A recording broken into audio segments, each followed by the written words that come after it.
What's going on, y'all? What it is? So let's go ahead and slide on these topics. And the first thing I want to discuss is what's going down with the rapper Remy Ma's son, because he was forced to lean back in those handcuffs because he's been charged with deleting a kingpin. Now, for those who don't know, Remy Ma's son name is Jason Scott, and he's not the only one, because there's another suspect who is 22 years old by the name of Richard Swigert. I probably butchered that name, but it's all good. You know what I'm saying? Because these are criminals at the end of the day. Who cares, right?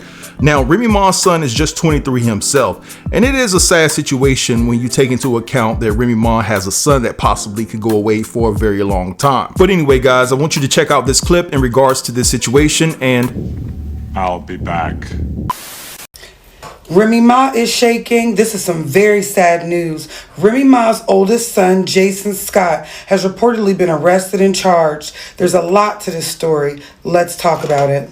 So this is Remy Ma's oldest son, Jason Scott. Jason Scott was the young man that she had before she got arrested. Remember, she did that 6-year bid for a gun charge herself. But Remy Ma is definitely a gangster woman. You know, I'm trying to find the right words. She's had a bit of a past herself in the streets of the Bronx, earning her cred. You know how that works. For her to even be dealing with a terror squad, this lady's got to be a hardcore lady.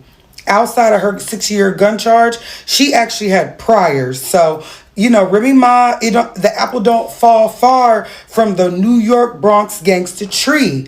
Well, Jason, you know, he had to be taken care of by Papoose while his mother was gone. And I noticed when Remy came back in some of the episodes that she had of her show, that she was kind of like, you know, y'all are already grown. So he's 23 now, going through all this. I'm sure Remy was like, there's nothing I could really mother you too much on. You a big grown man now.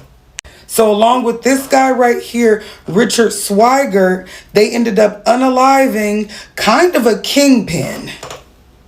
This man pictured right here, 43-year-old Darius Gillibo. Now you could look at Darius and tell he got some real money going on, especially in New York. You're not just going to be able to look like this, baby, if you're not running something. You could see the aura all over him. Well, he was actually appointed in District Attorney of New York, Letitia James. She had a huge RICO indictment where already they have arrested over 600 drug dealers in the New York community.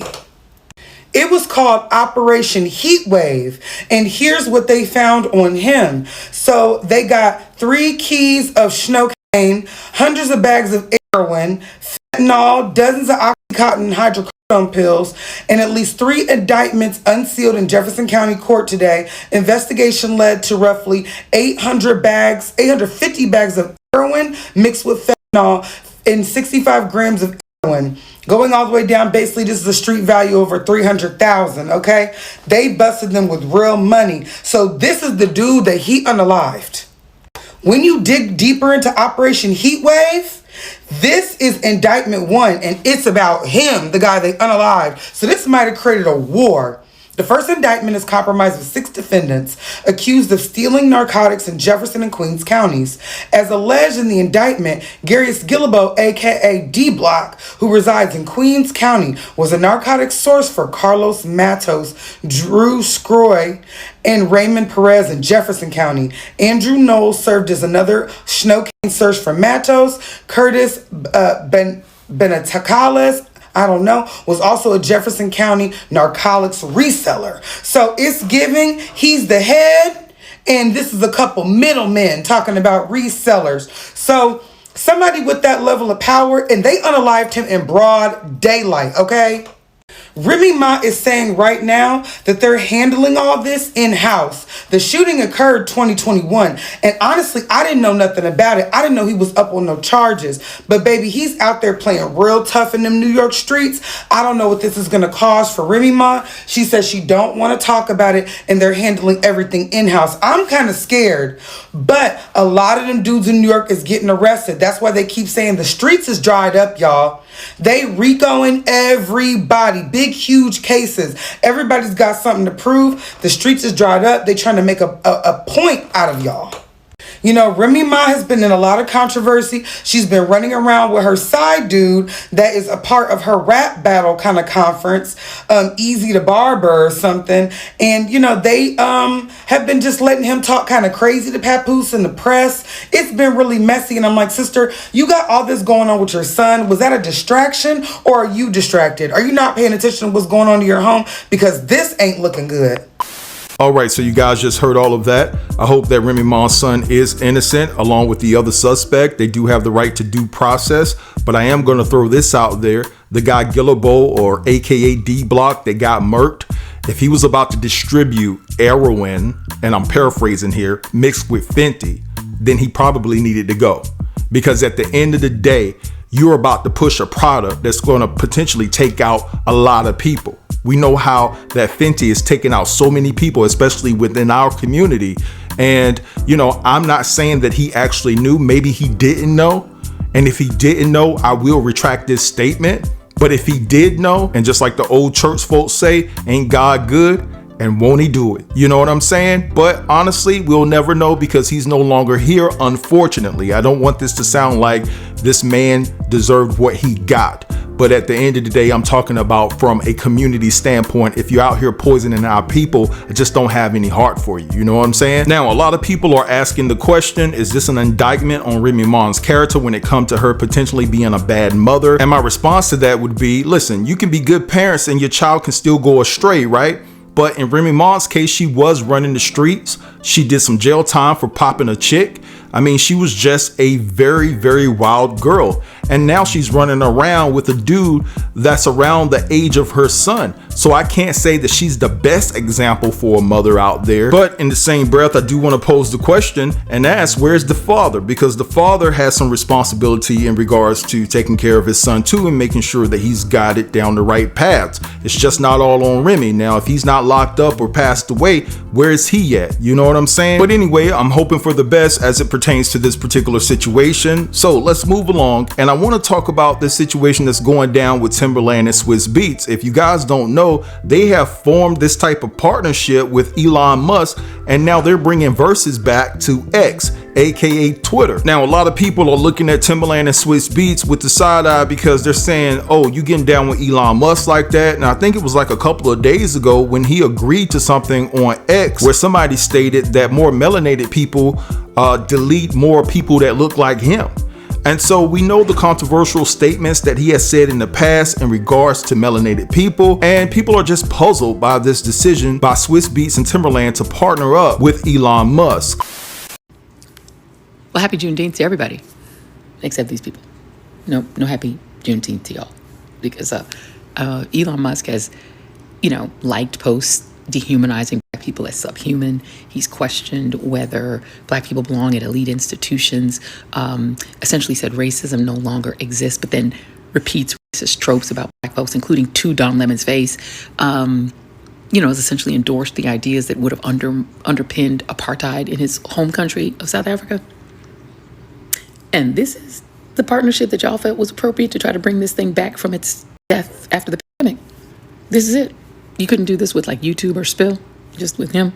Okay, well, so happy Juneteenth to everybody else. Y'all enjoy the day. Now, Isaac Hayes III has been trying to get his social media app popping and off the ground, like an Instagram, like a Twitter, and it's called Fanbase. And this is what he had to say. He said, don't ask me why at The Real Swizz, and that Timbaland took Verzuz to X and Elon and not to Fanbase. That's irrelevant at this point. It's unfortunate that we still feel our only option is to be used rather than to build our own. For the culture does not mean what it used to. Back to work. New Fanbase update out today. Happy #Juneteenth. FYI, this isn't recognized as a hashtag on X, and it sure the hell wasn't. Now, just to give you guys another detail about their partnership with Elon, it basically says that the duo will maintain full 100% ownership of the platform with X claiming exclusive distribution rights. Now, I'm gonna go ahead and say this up front. I could care less what anybody else chooses to do. You pay your own phone bill and you pay your own internet bill, but I'm not gonna watch any Verzuz battles on X. I'm not gonna be able to do it, and I won't, because at the end of the day, these three rodents had the audacity to announce this on Juneteenth, and Juneteenth wasn't even a recognizable hashtag on Twitter. Yes, it was trending #1, but it wasn't recognizable. Check out July 4th when it rolls around. You will be able to find that hashtag like clockwork. And again, when you take into account all of the disparaging comments that he's made about the melanated community, and you have the audacity to partner up with him so he can make money off of our backs again. Listen, it's all cool that you kept 100% ownership, but Elon is not doing the deal if he's not going to make more money than they are. Let's be real about it. And mark my word, y'all, I guarantee you that you're gonna have to pay for it to access the Verzuz anyway, because Elon already implemented that system in regards to you have to pay for your badge now. Those that want to be recognized as a celebrity or whatever you are, a public figure, you have to pay for that badge. So you're gonna have to pay for access for the Verzuz. Nah, I'm not paying a damn dime. Man, I tell you, you can count on our people to fail us and sell us out every time over $1. But anyway, guys, let's move along, because I want to talk about this situation that has a lot of people in America outraged. So back in the days when you turned 18, you had to go to a recruitment center to fill out paperwork and enlist yourself in the army. But now they changed that all of a sudden. When you turn 18, you're already selected to the draft, right? Now they're looking for women and men from ages 18 to 26. You're already selected to go into the draft, because I believe that they know something that they're not telling us, but we all see the signs, and a lot of people are exposing certain things about certain ships sitting too close to our border, and a lot of people are bracing themselves because they feel like there's a war that's about to ensue. Why the f*** would anyone go to war for you? I'm 100% disabled f***ing veteran. And guess what they do when you get out? First they break you down and they brainwash you. And then they tell you, hey, you're a soldier now. You're an airman now. You're a Marine now. You're a sailor now. Stand with pride in your uniform that costs like $800 that you have to pay out of your own paycheck. They don't just give it to you. You gotta pay for it. And then after they brainwash you, they throw you the f*** in the trash. Nobody wants to go to war for you. You don't take care of the American people. You don't take care of the service members. And by God, you don't f***ing take care of the veterans. F*** you.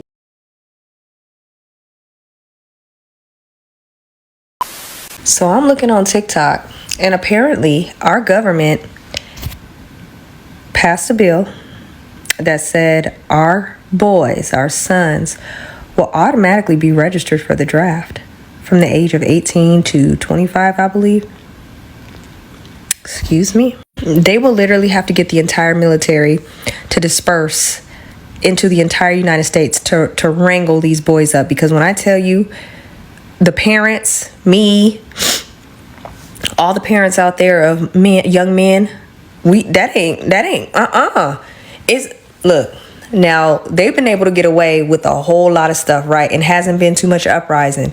But let me tell you one thing, people gonna fight. They gonna fight about. They gonna scrap. They gonna be a good sniper about. And that's their kids. We are not finna, especially us, are not finna let our young men go fight a war that we didn't ask for, we don't agree with, we don't want, for a country that don't like us. And I'm talking about everybody. It don't matter what color, that don't like us and thinks we're peasants. I think not. Luckily, my boys aren't at that age yet, but I am sure that this rule is going to be here to stay. That probably ain't going nowhere. But I'll be doggone if my baby goes anywhere. Look, I don't know about y'all. The answer is no. My bad, y'all. Y'all know I'm getting over this sickness. Anyway, yeah, that's freaking nuts. And I think the biggest reason why so many people are against it is because now we see that we aren't the good guys. We aren't the heroes. We aren't the saviors. That in fact, we've been the menaces the whole time, the entire time. And nobody wants to fight for that. A lot of people are like not down with what the wickedness that we've divvied out to the entire world. And the whole patriotic, a lot of that's over. Congress is trying to pass a bill that includes a portion that automatically registers you for selective service, the draft. Now, we don't have a draft, but everybody since the Vietnam War, at least males, and I think recently females have been added to it, but everybody of military age has had to, every male has had to register for the selective service manually. They send you a little card when you turn 18, you fill it out, you send it back. This bill, part of this bill, would make that automatic. A mutual of mine did a video about it and said, so we can automatically register them for the draft, but we can't automatically register them to vote. And this commenter says, voting is a right, selective service is a requirement.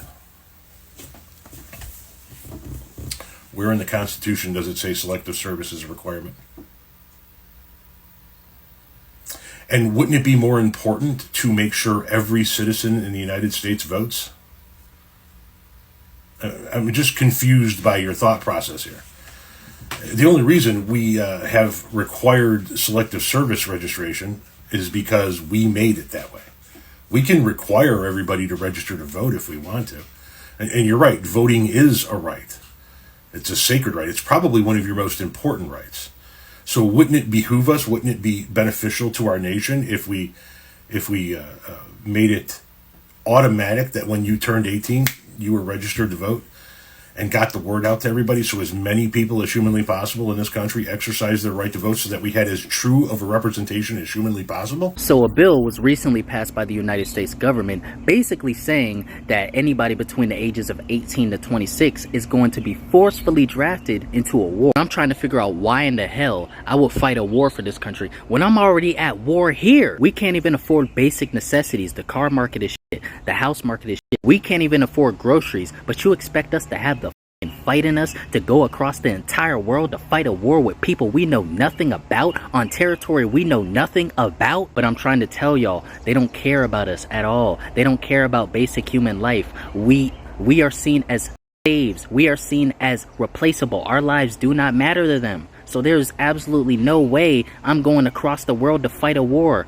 for this damn country. I'd rather be in jail for my entire life than fight a war for a country that doesn't give a about me. I'd rather be in jail than live in torture. And if we live in such a beautiful capitalist democracy, then tell me why the we had no say on this bill at all. We had no say on this bill being passed. Nothing. The people had nothing to do with it. I refuse to be a lapdog for a greedy, egotistical society that wants to take every little penny that I make away from me just to fund the lives of the rich and greedy high class. I refuse. Let me know how y'all feel about this, because honestly, I feel like I'm really getting stabbed in the back every single day. Like, it's really getting really sad. This government could be about to force 18 to 26-year-olds to go to war. As of a few days ago, the House of Representatives have passed a bill that allows the Selective Service to go through all the government databases and find any males between the ages of 18 and 26 in order to force them into military service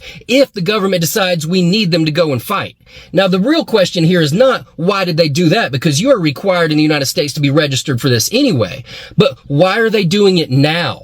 Why is it that they are about to ban TikTok, which is the news source that most of us now use for this information, and at the same time they have released those new military recruitment videos, and if y'all haven't seen those, go check them out. It's a bunch of beautiful blondes showing their assets, saying to the younger generation, hey, come join me in the military. They are going to extremes right now to get people in the military.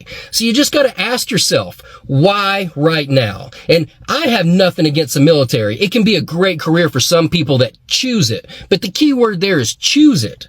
If you are being forced into this, and especially now, Why? Oh, and did I forget to mention that just a few days ago, Russia had warships right off the coast of Florida? Warships close enough to the coast of Florida that all of our allies felt like it was important for them to send some warships in order to escort those warships to where they were going? You just really got to ask yourself, why? All right, so you guys just saw and heard all of that. I don't want to really expound any further because this can be a touchy subject for some, but I will say that I'm concerned about my godson. We have had multiple conversations over the past couple of days, and I really want him to come stay with me because he wants to go to school and become a dentist, and he's worried about being selected and things like that. It's a very, very scary situation for a lot of people, a lot of youngins that really had their sight on obtaining an education or doing something else, and now they have to worry about being selected for a draft, even though you had to go and register for selective service when you turned 18 anyway. It's just a different animal when they're going to select you anyway and you don't have any say so. But anyway, guys, I really want you all to drop down and give me your thoughts in the comments about this particular situation. I'm pretty sure that some of you have children from 18 to 26, and let me know if you worried about this and what are your thoughts. But anyway, guys, I want to move along because this video has been too long, but I just want to give you guys a bit of a golden nugget in regards to some information that I've been receiving over the past 2 weeks. So I've gotten about 6 emails, and I'm not going to share them here because they're so long and detailed, and plus I have not been able to communicate or make any type of eye contact through Zoom to see who I'm speaking with, so I can have it for my records and things of that nature if anything was to get out of hand and it would go to court. But because of how professionally drawn up the emails are and how thorough they are, it made me feel like I was talking to a celebrity. So I sent some paperwork to a specialist, and they said that you may be talking to a celebrity, but you're talking to them through a publicist. Anyway, guys, to get to the gist of what I've been receiving, I've been told, and this is all alleged information, that there were certain friends around Kim that were paid off by Diddy not to speak about the situation between him and Kim. I'm told in particular, this woman that goes by Ebony Electra on Instagram was just around Kim to reap the benefits of the lifestyle. Now, I'm not saying that it's true, guys, but at the end of the day, there's a lot of devious things that went on, and a lot of people that claim to be Kim's friends really wasn't Kim's friend at the end of the day.